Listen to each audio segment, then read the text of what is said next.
in training, which interventions are recording in progress. Okay, I'm sorry, I forgot to hit that one, the button. Yeah, now it's recorded. Okay, and so so as similar to session 1, so each presenter will have 10 minutes, and then later Yanhua will comment on the presentations and before open to the floor. Okay, so we will give to the first presenter, Greg.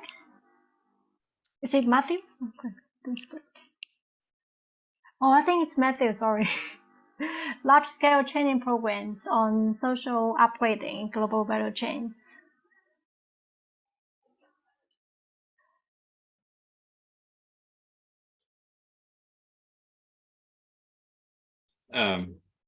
Thanks, everybody. So this is a joint work with Damian Raess, who's here, and Alessandro Guasti, who couldn't be here today.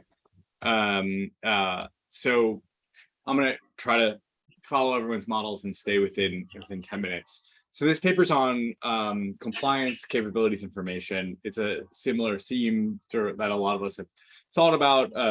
There's a lot of research on private regulation that focuses on audits, purchasing practices increasingly. We're really glad to see more of that.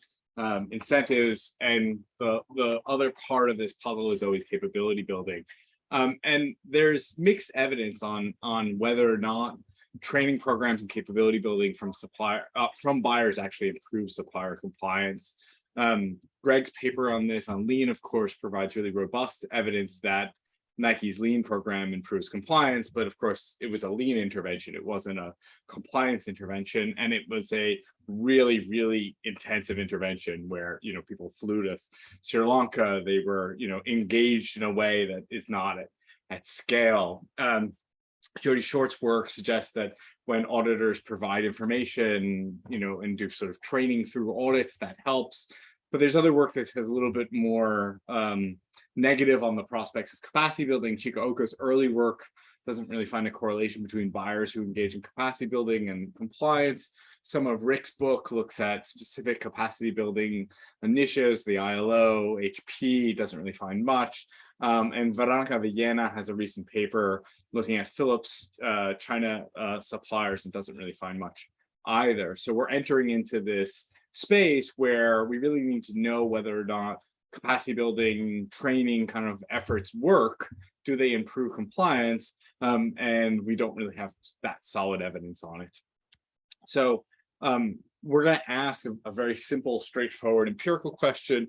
Does providing factories with training about compliance about standards and management practices cause audits to improve? So we're making a big causal claim here, and you guys can critique it, but we're making that claim, and I'm sticking to it for the moment. We're doing this in the setting of a large industry training program. It's a very large industry association that has buyers who are members. Those buyers bring their suppliers into the training into the association's auditing program, and also some into the training program. And they're one-day in-person factory workshops. About 2,600 suppliers in our data have been trained. These are some of the common courses. This is basic stuff like what is social compliance, how to create a remediation plan. This is fairly light touch kind of training.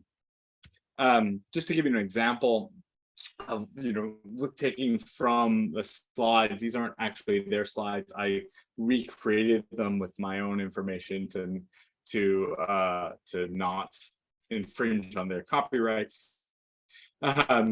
So in the introduction, so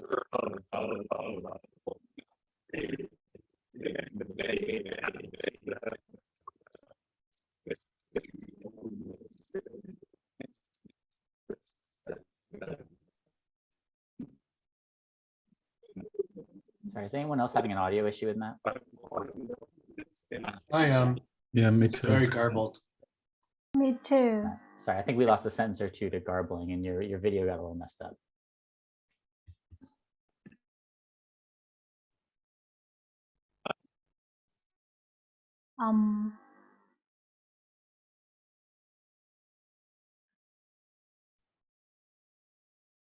You want to try again? Matthew, we cannot hear you. Okay.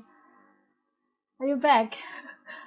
Thank you about that. This tends to happen to me, and especially while I'm teaching big classes, it's a disaster. I hope I'm fully back now. You can hear the bus station and train station outside, but the kind of things that they do are sort of walking factory managers through a process that they would undertake if they found that workers didn't have PPE, and try to understand and get down to the root causes of it. So this is the type of compliance training that these programs are offering. So we're going to look at the effect of participation in training on audit outcomes. We all know the limitations of audit data, but for the moment, this is what we've got. We're going to look at an overall pass of the audit. This particular program has a fairly high pass rate of 89.6%. So we're going to try to see if participating improves that. And then we're going to look at specific compliance outcomes, what they call social management, which is basically an assessment of the compliance management program, both on paper and in practice. So does the factory have a system to prevent excessive overtime? And then are they actually preventing excessive overtime? That's why compliance is so low with this. It's just a quarter of the factories being compliant. We'll look at hours, wages, worker involvement, which is establishing a grievance mechanism, and OSH as sort of specific outcomes. So our full data set for our estimation sample for the IV models is 28,000 labor standards audits from a little under 14,000 factories. This is multi-industry. It's a lot of apparel, but it's all kinds of industries are in here as well. So our empirical strategy, the big challenge of this is measuring training and then identifying causal effect. For the analysis that we're going to show you, we're just dichotomizing training. So factories are trained once one of their managers has participated in a training. We're not going to look at sort of the difference of intensity of that for a moment. And we've got two main causal identification problems. One is selection into training. So factories are different that select into training. And the second is parallel trends. Are those who are trained on the same trend of their compliance scores of those who are not trained? And we're going to get at this in two ways. First, we're going to do a difference in difference model with a subsample of eventually trained factories using two-way fixed effects. And we're going to show you an event study plot of that. So we're only taking factories that eventually selected into training. So that sort of deals with that selection problem. And we use factory fixed effects. And then we're going to use an instrumental variable approach that uses the proximity of the factories to where trainings were offered in person. So this is a map of the cities where the factories are in China, for example, and the cities in yellow where training was offered. And we look at how training was rolled out geographically in a way that's exogenous to trends in compliance, and use it as an instrument to get at any issues around parallel trends. So here are the results of the event study plot. This shows you the differences of the probability of an audit pass before and after training between factories that were not yet trained and factories that were eventually trained. And what we see here is actually a pretty large substantive effect. 1-2 years after training, factories have more than 10% or more than 10 percentage points more likely to pass their audit than factories that aren't trained. And we see this effect persist over time. With this subset, we don't see any apparent pre-trends that would suggest that there's something going on, although we don't believe it. We're more conservative. We think that there actually tends to be a dip in performance before training takes place. So factories get trained when they don't do well on audits. These are the results of the IV model. So we instrument participation in training, and we use the whole sample now, factories that are trained and factories that aren't, and then we use a difference in difference model. And we see a really big effect on audit pass that's robust. And when we look at different specific audit outcomes, we see the largest effect on social management systems. We do see an effect on hours, which was a surprise to me. I thought that would be a stickier thing, we see an effect on worker involvement, and the confidence intervals for ocean wages overlap with 0. So we don't see any statistically significant effect. These effect sizes are sort of frighteningly big. We see a very, very large effect of training on these outcomes. So to stick within my time, we think we have really solid evidence that training causes improvement in audit scores. By using this combination of a difference in instrumental variable, we can get at some of the difficulties of identifying a causal effect. And this suggests that factories really have a deficit of information about basic compliance management that audits are not rectifying. So when we talk with the people who are involved in this training program, they say, well, a lot of these factories really have no idea what they're doing. They get an audit report and it's like, you need to create a worker grievance system, and they don't know how to do that, and when you look at the manual of what you're supposed to do, they can't translate that into their context. And what this training is doing is enabling them to take that translation.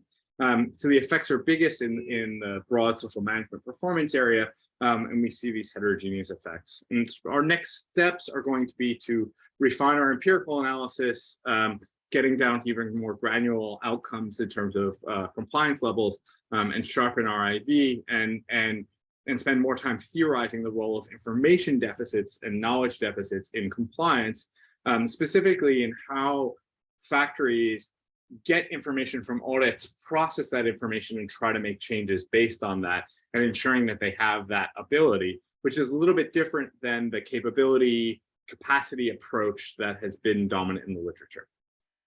I'll end here. Thank you very much. Sorry about the technical problems.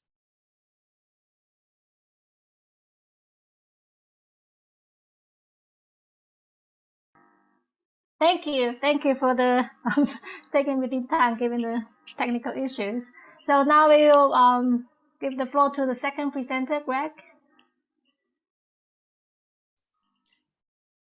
Thanks very much. So the project I'm going to talk about today measures the impact of a buyer-led intervention to raise the wages of workers in that buyer's supply chain. And in part because it's my first project on the payroll side of labor research, I worked with a fantastic colleague in managerial accounting, Jee-Eun Shin. She's a professor in our management school here at the University of Toronto. And so if you look at the title of this presentation or read the article version of this work, you may find it unfamiliar. It's framed for the managerial accounting office, a managerial accounting scholarly community that my co-author needs to speak to. But today I'm unshackled to present it for my audience, the LIRA audience. And so worker wages have been a enduring area of concern in the garment industry. And I mean, you don't even have to talk to activists to get this. I really enjoy this quote from a Planet Money episode back in 2013, where they get the CEO of a garment company to just say, look, we put the factory where people are the poorest because that's where the wages are lowest, and that's how the garment industry works. The way that in global supply chains, most big brands, retailers treated the wage issue for many years was as a compliance issue. So do the factories, comply with minimum wage legislation? Are they paying the appropriate premiums for overtime?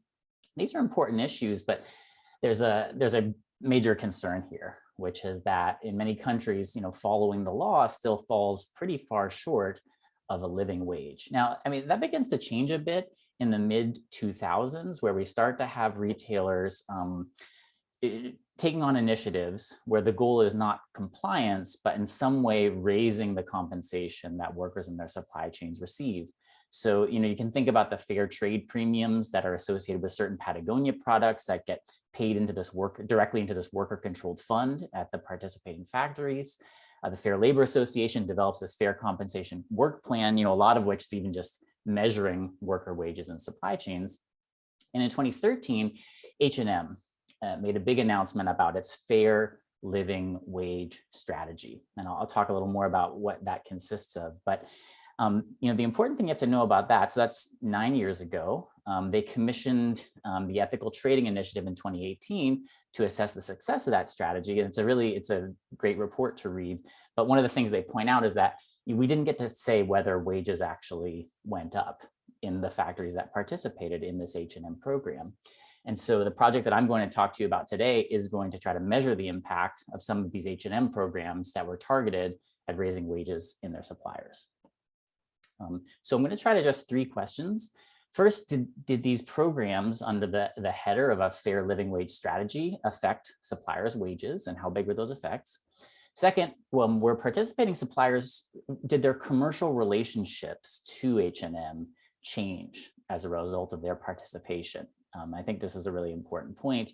And then third, I'll present a cost-benefit analysis. So H&M spent money on these programs. Would workers have been better off if they just took that money and then paid it directly to the workers in the affected factories? I'm going to talk about 2 programs there. I will say H&M's broader strategy around wages has elements of, engaging with trade unions. They have elements around trying to get minimum wages to rise in the countries where they do work. I'm going to focus on the 2 sort of buyer-controlled programs that they push down the supply chain to supplier factories. The first of these was called the Workplace Dialogue Program, and this is basically a voice participation program. We can think of it, participation committees came up in the prior session of this series. It really focused on getting the worker members elected and creating dialogue. This then led to something called the wage management system.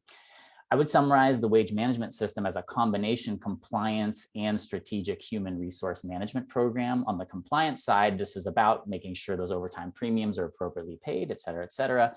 But on the strategic HRM side, what they were trying to do with this program was to create a progression based on some mix of skill, education, performance, and experience that workers who continued on in the factory could expect to see their base wage, not just the overtime hours they're offered, grow over time.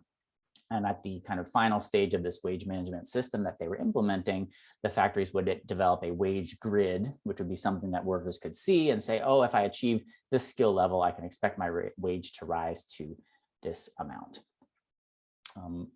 It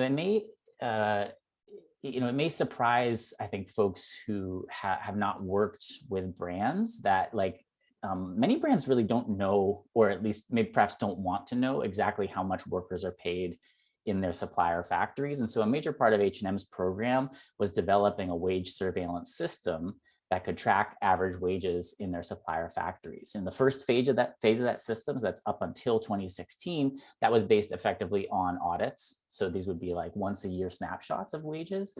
But then into 2017, they have a system to monitor these on a monthly level. And so we're going to be analyzing wage data from that surveillance system from 2012 on up to 2019. In total, we have 9 focal countries. There are over 1,800 factories, and over a third of those factories adopt at least one of these programs by 2019.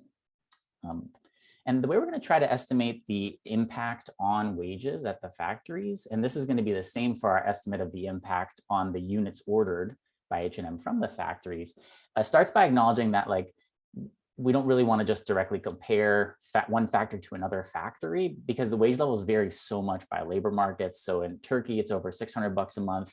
In Bangladesh, it's under $150 a month. And also the way in which those wages evolve over time vary very dramatically. So for example, you can see here that you can see Turkey's 2018 currency crisis show up in the real purchasing power of worker wages here. It's one of the sort of outliers. You can see Bangladesh's late 2018 rise in the minimum wage as their wage jumps up a bit in 2019. And so that meant we had to have a strategy that accounted for the fact that the kinds of shocks to wages in these labor markets would be differing across countries. And so using a really similar method to what Matt was just describing, we're going to do within factories analysis, but augmented to account for the country-specific wage shocks. So in a classic two-way fixed effects model, you have a time fixed effect and then a unit fixed effect. Our unit's going to be the factory. In our model, we have actually country year fixed effects because, macroeconomic trends are different across countries. We then take that and we let every factory have its own factory-specific linear trend to try to adjust for a possible selection of the programs. And then thirdly, we implement these new set of difference and difference estimators. This one's from Callaway and Santana. It was just published in December 2021. I don't have time to talk about the problems with the classic two-way fixed effects models for sure, but we can talk about that some other time. And the two programs, although they're separate programs, and in the paper we do analyze them separately, and we can talk about in the Q&A what we saw when we tried to figure out, which of the two programs was doing the work. But here I'm just going to show you them pooled together. They're intended to act in sequence. So basically factories would adopt this workplace dialogue program, and then either in the same year, like the next year, they would adopt the wage management system. So our ability to disentangle their effect was really limited. And what I'll show you here is just about participating in any program, in most cases, both of those programs. Okay, so what did we learn?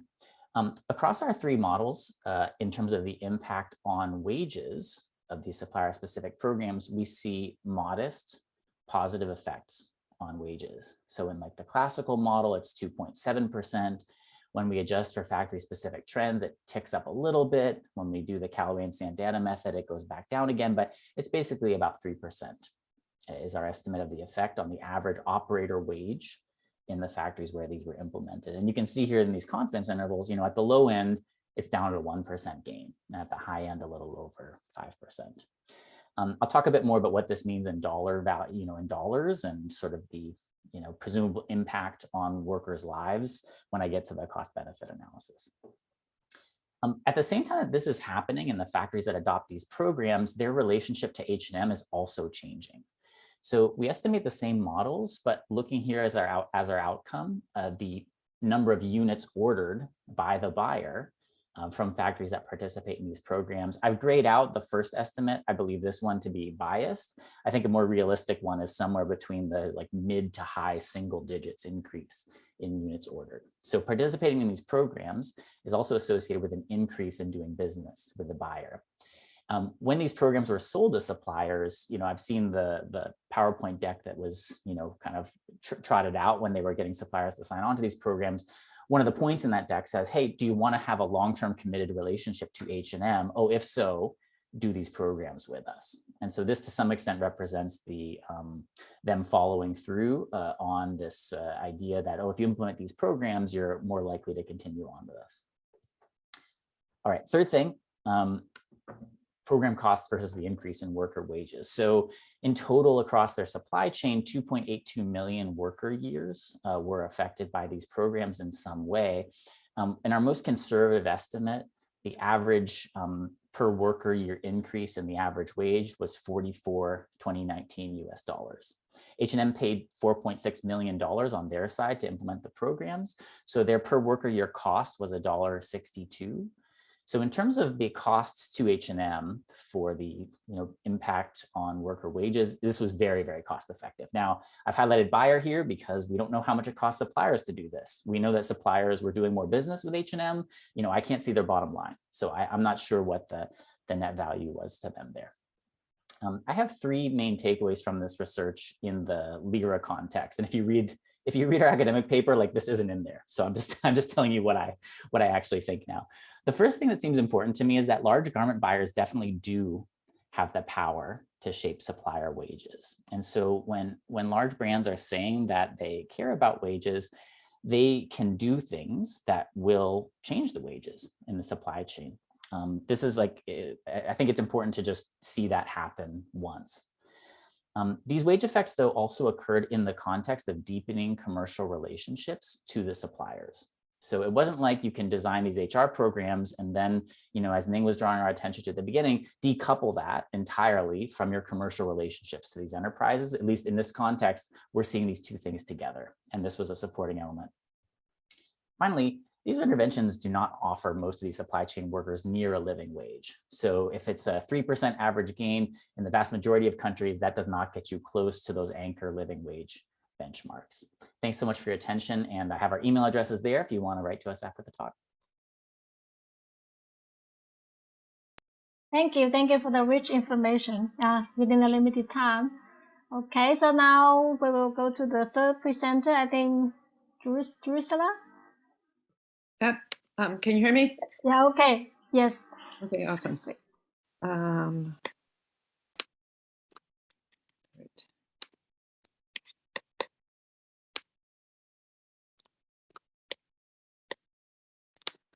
Okay, so I'm going to talk. I'm actually not talking about the paper that I had planned. It's always you never know which is going to turn out to be most interesting when a conference arrives. What I want to do is present some findings from a pilot study that we are currently undertaking in Vietnam, and it speaks, I think, importantly to a number of issues that have already been raised in the sessions today. One is this issue of training, and the second has to do with this issue of supervisors,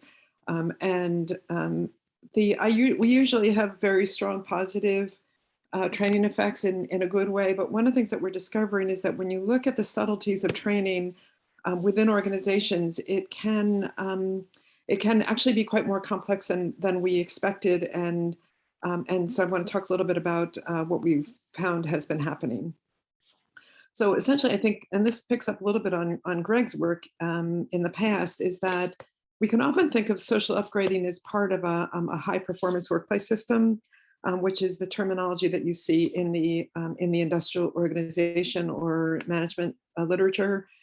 The high performance workplace systems usually involve some kind of multidimensional pay, improvements in communication systems, organizational transparency, pay clarity. These are all things that you can see in the HR literature, and also you can see it as sort of elements of social upgrading. Now, what the multidimensional pay usually involves is some kind of a pay incentive to affect attendance or product quality or productivity. The problem is that we have already seen, and I think we heard Mark mention this in the previous session, is that pay incentives can actually place workers at risk for abuse. And in the case where you use pay incentives for supervisors, when they're not matched by incentives for workers, we see an incidence of verbal abuse, and Mark was mentioning this just a couple of minutes ago. When you have incentive pay for workers but not supervisors, you can create a vulnerability to quid pro quo sexual harassment. So when you put these pay systems in place, it's really important to combine them first to make sure that they're balanced across supervisors and workers, make sure that they are clearly explained to workers and supervisors about how these incentives are going to work, and then make sure that supervisors are accountable for the decisions that they make that involve these incentive systems. And then if you think that, or you're afraid that that it's going to be too hard to really fine tune the incentive systems that you're putting in place, you can always combine the programs with other kinds of supervisory skills training that involve rehumanizing workers in the minds of managers and supervisors. And this might have the effect of reducing incidents of verbal abuse and sexual harassment that might happen even if you are not doing a great job in terms of matching supervisor and worker incentives. So, all right. So what we did is we ran an experiment, and this right now is, we did a pilot in 8 factories in Vietnam.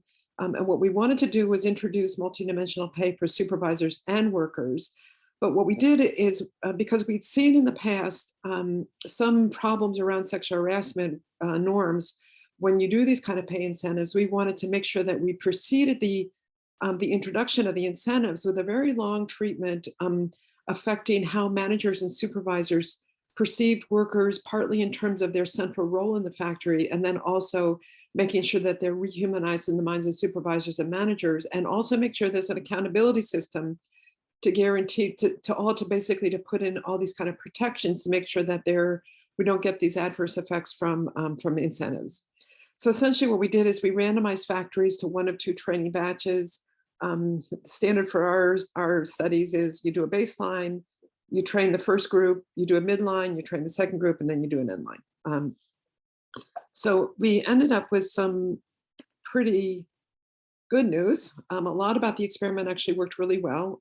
What I'm showing you, the small pictures on the left are just the raw data. The pictures on the right, the large ones, which are really where I want you to focus your attention, are the treatment effects. And if you look here, basically this is just a timeline. This data over here on the far left would be months before training. So that's the batch 2 factories at the baseline. Right before training, that would be the batch 1 factories at the baseline, batch 2 factories at the midline. Immediately after training would be the batch 1 factories at the midline and the batch 2 factories at the end line.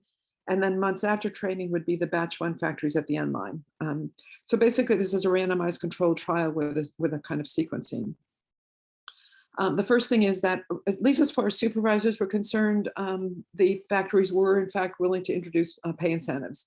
What we found is when you ask supervisors, this is all supervisor data, if you ask supervisors, did you receive a pay bonus? They're more likely to say yes.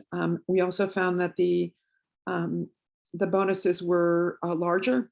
So essentially, not only were they more likely to get a bonus, they were more likely to get a larger bonus. I will say, and this is going to be important in a minute, is that the workers, the factories seem to be more resistant to actually paying worker bonuses. So we got exactly the kind of asymmetry that we were concerned about that might produce verbal abuse. We also saw some rehumanization of workers in the minds of managers. We saw this in a number of dimensions. This question is, do workers in this factory think for themselves, or do they not think for themselves? That problem went down. So that's a rehumanization of workers in the mind of supervisors. We saw a reduced frequency of demeaning remarks. So in the past month, how often have coworkers made demeaning remarks to you? So these would be an interaction between supervisors in terms of demeaning each other. And then there was also an acknowledgement of the importance of having a worker complaint procedure. So when supervisors were asked whether it was important for workers to have ways of communicating a complaint, we see a very strong treatment effect on that dimension. And then a reduced prevalence of incivility. We have an incivility index that has a number of different indicators in it. And basically what we saw is reduced incivility. So essentially, the way people are interacting in the factory, particularly the way supervisors are interacting with each other, is improving. And also supervisors are under reduced cognitive load. And this is exactly what we would normally expect when supervisors receive training, is that they're better able to execute their jobs, and this reduces cognitive load. Then we have some bad news, and then we also have some really bad news. And so I just want to make sure that people are aware, this is not workers saying that they're experiencing an increase in abuse. This is supervisors saying some things that would suggest that workers might be at more risk in these factories. So we aren't actually picking up bad outcomes for workers. We are just picking up bad outcomes that suggest a more dangerous or more risky environment for workers. The first is, and this is one of the things that really kind of surprises us, is supervisors are perceiving themselves as being less accountable for the decisions that they make, which is really problematic, because when supervisors have a lot of control over the pay that workers are having, and they don't perceive that being accountable, they're more likely to engage in quid pro quo behaviors. We also saw that they're less likely to feel that their decisions are being reviewed by their superiors. Also an indicator of a deterioration in accountability systems within the organization. We also see some changes in perceived of norms. Supervisors are less likely to say that they have a clear understanding of what behaviors are unacceptable in their factory. They are more likely to see some kind of what they perceive as unprofessional interactions between coworkers. And also one of the huge focuses of the training was to get supervisors and managers to fundamentally see workers as central to the success of the factory, rather than see them as simply a cost of doing business. And we actually saw things going exactly the opposite of what we had hoped, which is that they were less likely to see workers as central to the factories, more likely to see workers as a cost of doing business, and less likely to see the workers as assets. So all of these things about the way workers are being perceived in a social psychology sense are all a bit problematic. And then the really bad news is these actually kind of trace out into some potential increased abuse in the factories. One is that that this is basically whether supervisors think that it's acceptable to shout at workers, and we saw a positive treatment effect there. This we know why that happened. This is the same issue that Mark was mentioning, is that when you have pay incentives for supervisors but not workers, you're more likely to get verbal abuse. But what we really think is the big driver here is that whenever you change an organization, whenever you go in and you tinker with an organization, you're inevitably going to tinker with the social structure. And one of the big effects of the social structure that are being affected in this particular context is how workers, how supervisors perceive their power over workers.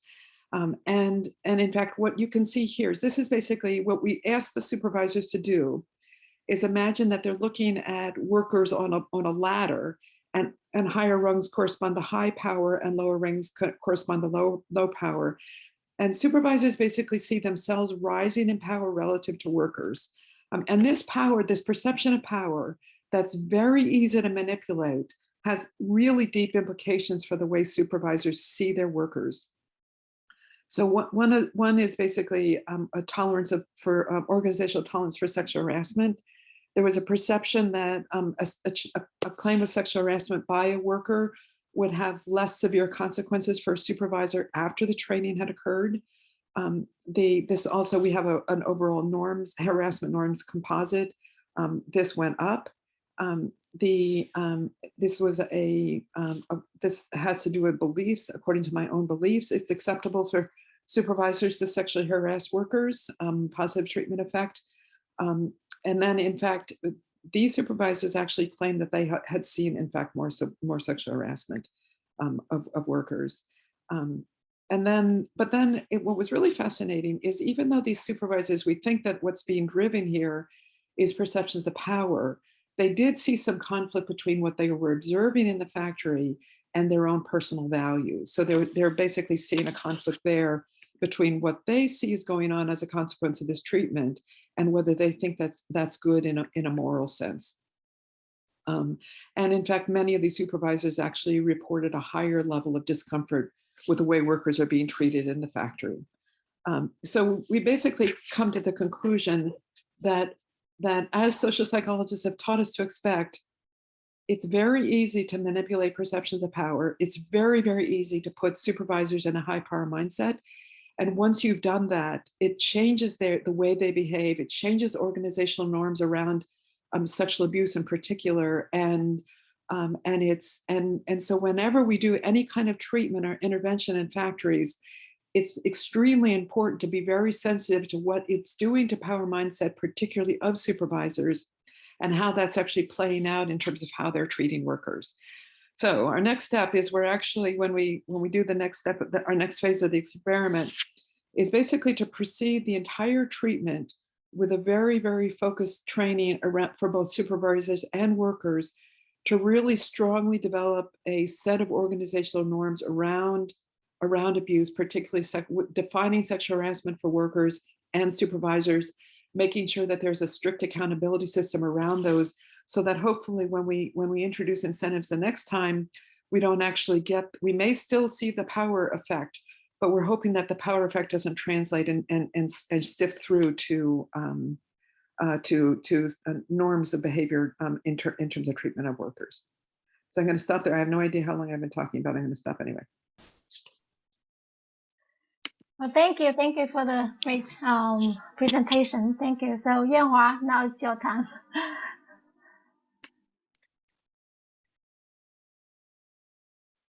Sure. I'm going to share my screen. So I made some slides. It's a great pleasure to read these papers. I'm a big fan for the field interventions, and for me, is reading about these papers and also thinking about what I can learn from these designs of the interventions. So I'm going to comment these papers sequentially. The first paper, I think, is a very interesting paper. It's also a very simple intervention when we think about reducing the information deficit for managers. I remember in 2017 or 2018, I shadowed some social auditors in factories, and I actually learned that some factories managers, they had no idea what the audits are like and what the documents they should prepare, and then the auditors on site will have to teach them how to comply, how to complete the auditing process. So I think it's a very interesting intervention by providing this type of informational training sessions to managers. My reading math slides, the first question that came to my mind is about the instrument, which is a distance. So I assume that it's like these training cities are not randomly assigned, right? And then I'm thinking, is distance a good instrument? So I'm not sure if distance to the training cities would be 100% heterogeneous to like exogenous, 100% exogenous to the dependent variable, which is improvement. Like I can imagine like factories in well-connected or better connected cities or closer to these big cities, they might be under greater compliance pressure. If we look at the research who have, researchers who have studied the different cities with different institutional features. And then some cities may have greater internet development. We have a slightly stronger civil society power. So those factories might be under greater compliance pressure. And therefore, they may have management that are more aware of the compliance demand, and then they might be more willing to improve their compliance performance. All of these could influence their self-selection into training and therefore the dependent variable. So maybe there are more details to this instrument in your paper. So I would like to know more about that.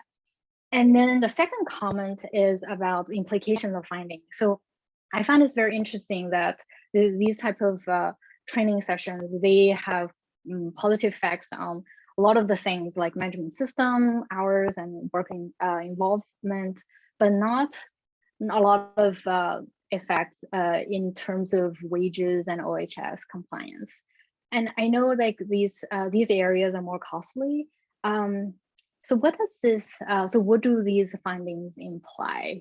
After reading your slides, I'm thinking like, what does it mean to the buyers and to the industry associations? What does it mean? Like, are these training programs actually helping managers to improve working conditions? Or are we teaching them to manage their factories better symbolically to comply with these companies' commitments that they made to the public? So can we recommend these training programs to other buyers? So what do they imply? That's the first paper. Second paper by Greg and Jee-Eun.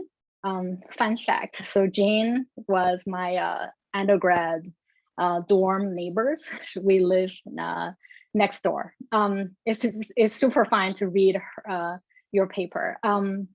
So the two interventions that you described in the paper is the workplace dialogue program, which I think the focus is about promoting awareness of workers' rights and then communication. And then the second intervention, the program is wage management system. It's interesting.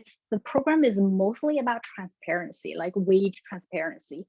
So after reading about what these two programs are, the first question that came to my mind, I read your paper, came to my mind is whether the framing or the positioning of the paper is the best selling point for the paper.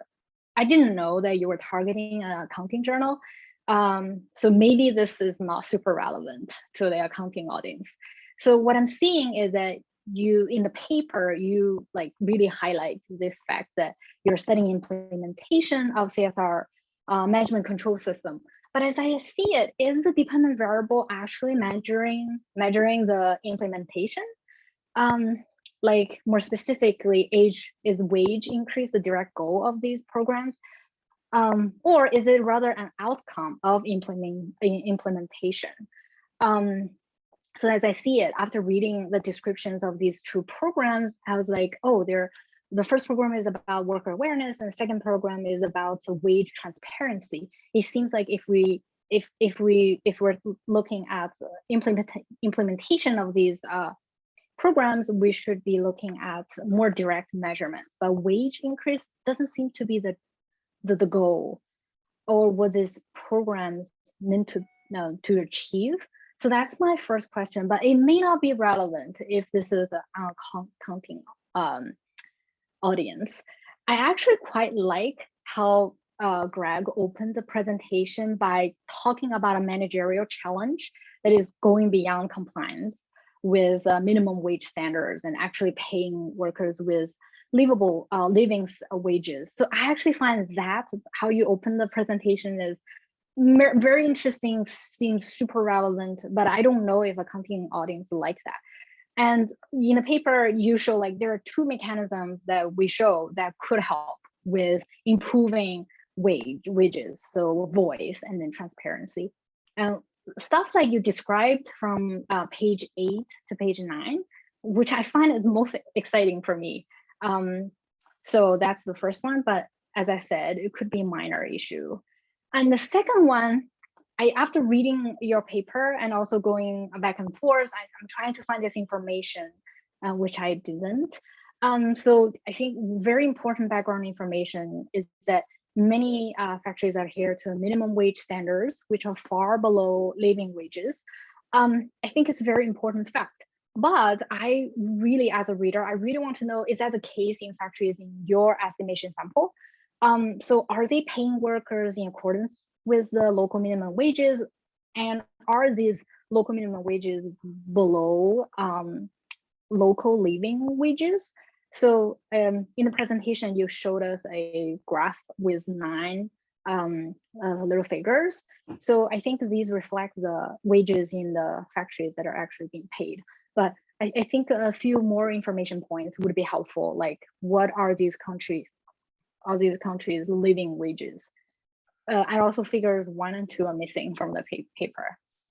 So this is information that I would really want to know. And then the method part, it's really heroic. Like reading section 6 of your paper about how you address the selection issue and also the parallel trend issue is really, for me, it's also quite educational. So what I would like to, I'm thinking about these 2 issues, willingness to improve versus capacity to improve. This is an issue that has been like troubling me for a long time also. So like workers, like factories, willingness, factories that are more willing to improve self-select into treatment. So they want to work with their buyer, the retailer, or capacity, high performing factories self-select into treatment. They have the capacity to improve. They are very high performing. So they were like, why not? Signing up for this type of training won't be very costly for us. We can do it. So how do we, like the current effort that you presented in section 6 focused on ruling out the latter, the capacity part. So I read like there is the performance score matching. You use a balancing strategy. There's also, you did a lot of control for factory specific linear time trains. So all of these feels like, to me, you're trying to rule out the latter capacity, like making sure that, oh, it's not just high performing factories. We also see some low performing factories. But the remaining question for me is about willingness to improve.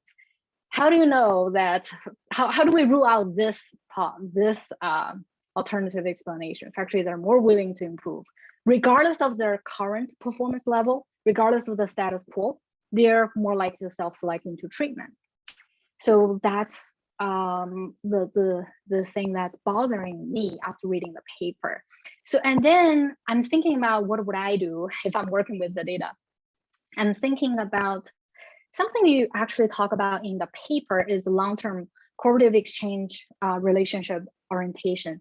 You cited Brian Woodsey, which is great citation there. Although I'm not sure about the data availability, I'm thinking, is it possible for you to find out how long have these factories been working with this retailer? And then maybe these data, if they're available, could help to measure in a very crude way to what extent they are more willing to improve, assuming that factories with long-term corporate civic exchange orientations would be more willing to improve. Okay, and we could balance that data, balance your treatment control group based on that. And also another possible way proxy to use would be to what extent do they rely on business with the retailer? How many other buyers do they have? I know this data might be difficult to get.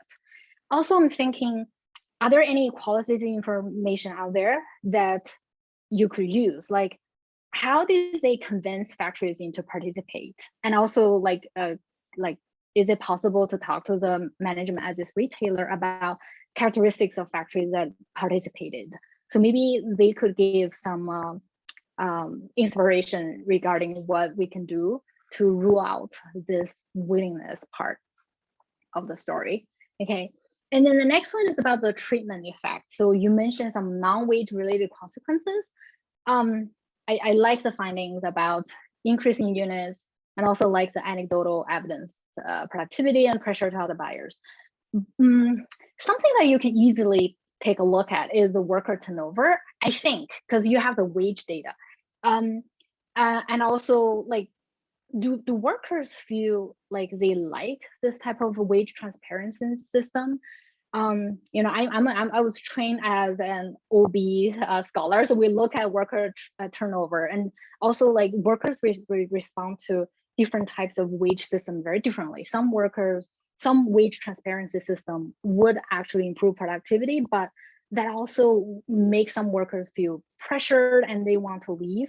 So we see a higher turnover or a lower turnover if workers really appreciate this wage transparency program. And the next one is also something that I'm very interested in, is about the wage inequality and variance issue.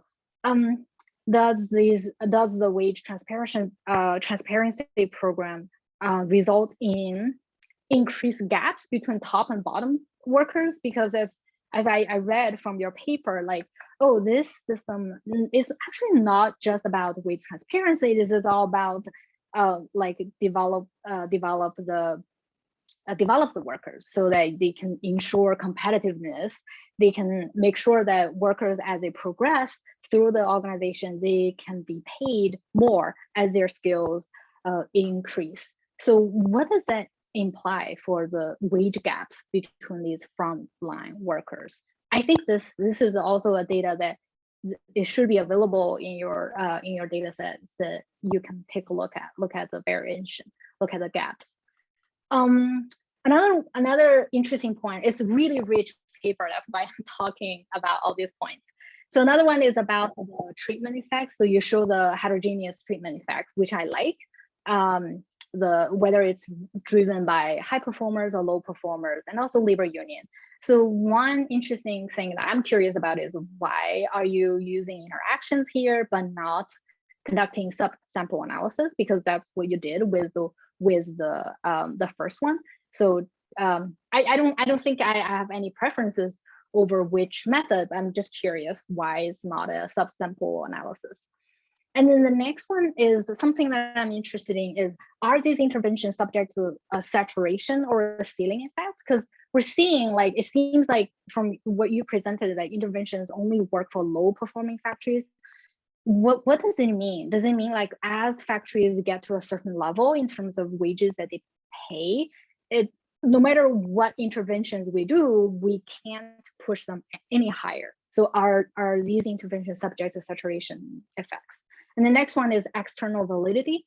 I'm not sure if accounting audience care about this, but for management, my experience is, like, a lot of the reviewers would ask about, oh, this is a single company study. Can we generalize this finding into other companies with different business networks, with different culture? Similarly, because here you have a lot of suppliers, but they work with this particular buyer. So does it mean that, you know, is this specific to this business network, or can we generalize it to other buyers and their business networks? All right, and then there's more that I want to see in the paper. I like to see other descriptive details like a country distribution of these factories, and also some more basics like size, employment, and age, et cetera, et cetera. Right, so that's that. And the last paper, I really like the topic. I find the findings very chilling. Like I actually feel like, I was reading your findings make me feel like sad, like emotionally sad when I saw the findings. But I would like to know more about the intervention. So from your slides, you said you did 3 weeks of training. So more details about the training themselves, like how many hours per day do you do, how many managers participated, and when do they participate? And also the pilot experiment, it seems very long. So like the timeline of the pilot experiment, and also the content of training. So you do mentioned in your presentation about the content of training.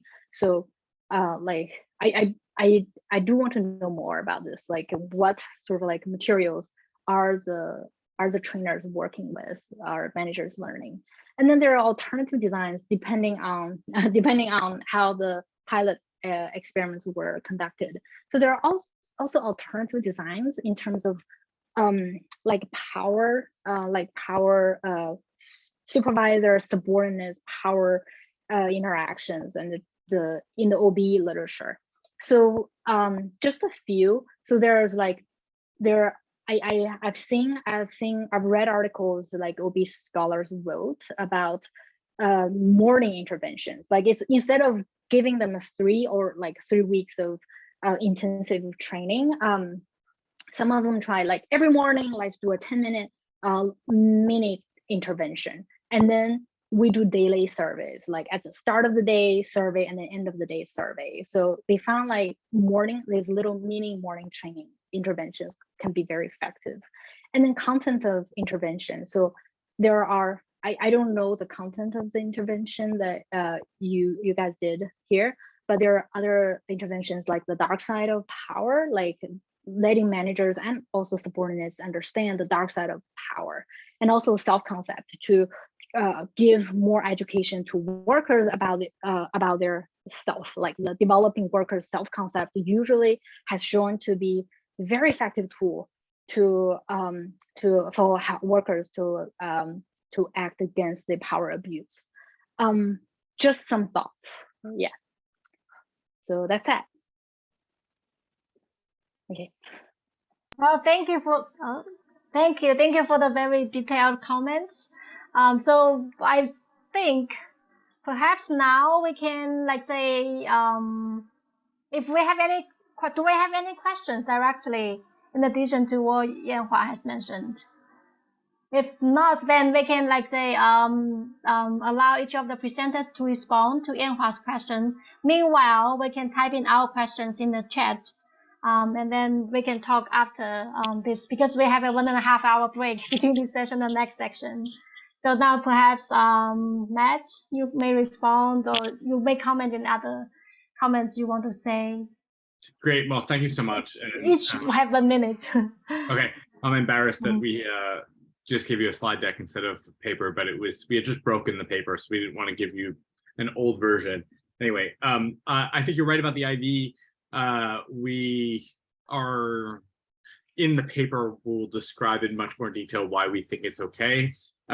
Basically, the association selected a bunch of cities for training early on in their process and increased the numbers of trainings offered as the association grew. And it's that change in the number of trainings in those pre-selected cities and the proximate of the supplier to that we're using as an instrument on top of our supplier fixed effects.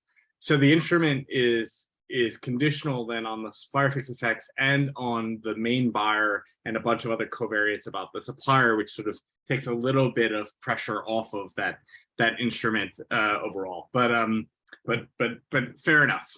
Damian's going to respond to the point on symbolic compliance. Yeah, hi everyone. Thanks for having us in this panel, and thanks Yahua for your comments. So on your question about the implications of our findings, and the good question, I think, on what are actually managers learning, right, through these training programs. Is it to pass audits, or is it to actually improve the labor standards and the working conditions? So first, maybe it's worth just mentioning that actually these audits, we have unannounced audits, semi-announced audits, and also announced audits. And I think because we have unannounced and semi-announced audits, it's also more likely that managers are not just preparing the factory on the day of the audit to actually have it passed, but that there's actually some significant improvement here. And so as you've seen, overall, we do see an average positive effect of training on compliance. This varies per performance areas. And as you've mentioned, we don't see any effect on wages and OSH, which are the more costly kind of improvements. But we do see the greatest improvement in social management systems. And actually, I think the way we would interpret our results is that the results we see on hours and on working involvement, the questions that lead to the evaluation of these performance areas are actually constituted of both compliance questions and also management process over hours. And so I think the interpretation, I think, of our results will be that mainly management systems are being improved, and maybe not necessarily the compliance with international labor standards. So in a nutshell, I think that's a little bit where we are heading. Yeah. Thank you for your question. Yeah, thank you for the reply. And then Greg? Yeah, I've been trying to handle a couple of these in the chat. Thanks, Yanhua. That was really great. I'd love to have those slides to work through that point by point. Just to respond to, Elizabeth asked a question in the chat here about whether, this is just subjective interpretation. But yeah, I mean, this was like when H&M did this in 2013, this was a differentiating type of a commitment. So it got a lot of attention, and then also a ton of skepticism and, later like scorn, because saying you're going to pay all your workers in the supply chain a living wage and then not getting close to that number, like people pointed that out, as you might imagine. But I think that making that public commitment is what induced the investment that we do see, in these programs. And yeah, some of this stuff, like some of these things, and how you're like, of course you can see like the wage distribution in these factories. No, we can't see that. Like that's stuff we can't see. Yeah, they were collecting averages. I think they did a nice job thinking carefully about what average wage they wanted to measure. So we're seeing machine operator average wages. So they're not like pulling in a whole bunch of different functions. They want to have something that would be comparable over time and broadly across factories, but it is an average. And so, you would anticipate, to the extent that these reflect people, working their way through a skills or productivity progression system in the factory, that would increase inequality, even as the average comes up. So I think I'll just say that because we're already over time, but I really appreciate all the comments. Thanks, everyone. Thank you. Okay, Drusilla, do you want to make a brief comment to any questions in the chat or Yanhua's comments? Yeah, so I basically, chilling was, I think is the right word. One of the things that we really want to flag is that economists take incentive pay as just a foregone conclusion that's a good idea. And every study I've ever looked at that tests the effect of incentive pay by economists, number one, doesn't even consider the effect that it might have on abuse. And the second is that it doesn't even measure, even when it does consider, it doesn't measure it. And the second thing I will say is that what we really believe here is the driver is power, and that any kind of intervention in a factory, it doesn't have to be a pay incentive. It can be any kind of intervention in a factory, any kind of training, any kind of setting up a committee. Any of those activities have implications for power. And once you've started affecting the power structure within an organization, we will alter, either increase or decrease the incentive for sexual exploitation. And so I basically see this, I was really wondering, is this something I should actually be telling people? Because we worked really hard to try to make this effect not happen. We went into it knowing that this was a danger, but we worked really hard to try to make it not happen. And the fact that we didn't succeed this time, to me, is just a huge red flag for everybody in this literature about how dangerous these kind of interventions can be, because they work through this power channel. And every single one of the interventions we're talking about has the power dimension to it. And so I decided to go ahead because I just think that that as far as I know, we're the only ones who actually trace through to power and the implications that power have for sexual exploitation. But all you have to do is open up the newspaper any single day, and you can see that the relationship between power and sexual harassment is simply ubiquitous. It's just everywhere, every industry, every country, every firm.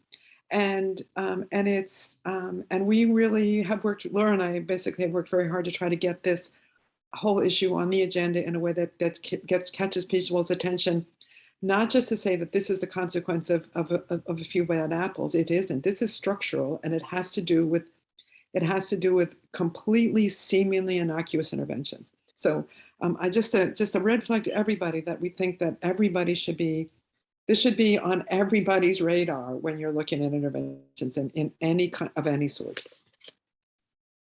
Okay, thank you. Given that we are over time, luckily that we are not running into the next section too much.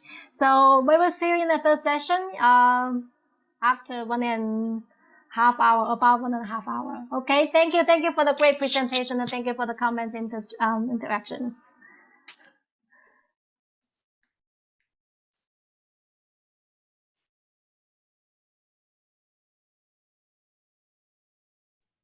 Yenhua, if you're still there, I just wanted to say, I feel like you must have had whiplash reading the paper and then seeing the talk. It was done very differently. I don't know if Chunyun's seen the paper, but it's like two different worlds. Even though the identical, quantitative substantive findings are reported. All right, everyone.